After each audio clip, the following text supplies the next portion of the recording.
جسے اللہ دے اور وہ خرچ نہ کرے. 82 دفعہ قرآن میں آیا ہے خرچ کرو، خرچ کرو، خرچ کرو، سخی بنو. اللہ کی سخی سے دوستی ٹوٹتی نہیں اور کنجوس کے ساتھ دوستی لگتی نہیں. عبید اللہ بن عباس اہل البیت، ان کی سخاوت کے چرچے تھے. کسی نے پوچھا آپ نے اپنے سے بڑا سخی بھی دیکھا ہے؟ کہنے لگے ہاں دیکھا ہے. کہاں؟ کہا میں سفر میں تھا، بارش شروع ہو گئی، صحرا تھا، ایک بدو کا جھونپڑا ملا. میں نے کہا پردیسی ہوں. کہا آؤ. اس نے پورا اونٹ ذبح کر دیا. 2 ہم آدمی اس نے اونٹ کر دیا. میں حیران پریشان، پورا اونٹ ذبح کر دیا.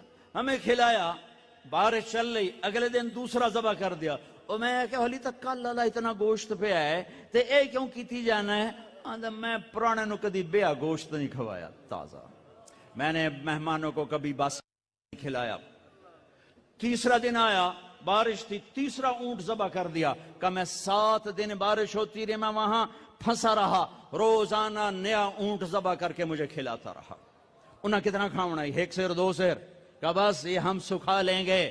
میرا مہمان باسی روٹی نہیں کبھی کھایا کرتا. کہ وہ مجھ سے بھی بڑا سخی تھا.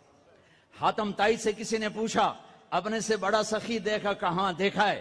ایک رات سفر میں تھا، رات ہوئی، ایک نوجوان بدو کے گھر اترے، اس نے بکرا ذبح کیا اور اس کا گوشت بنایا، اس کی سری لایا تو میرے منہ سے نکلا سری بڑی بڑھیا بنی ہوئی ہے. اس کے بعد ہمیں نہیں پتا اور اس سریاں لا کے بھون کے کھلاتا رہا، کھلاتا رہا، کھلاتا رہا. جب صبح ہوئی تو ہم نے دیکھا 100 بکرے ذبح کر کے ہمیں کھلا دیے تھے.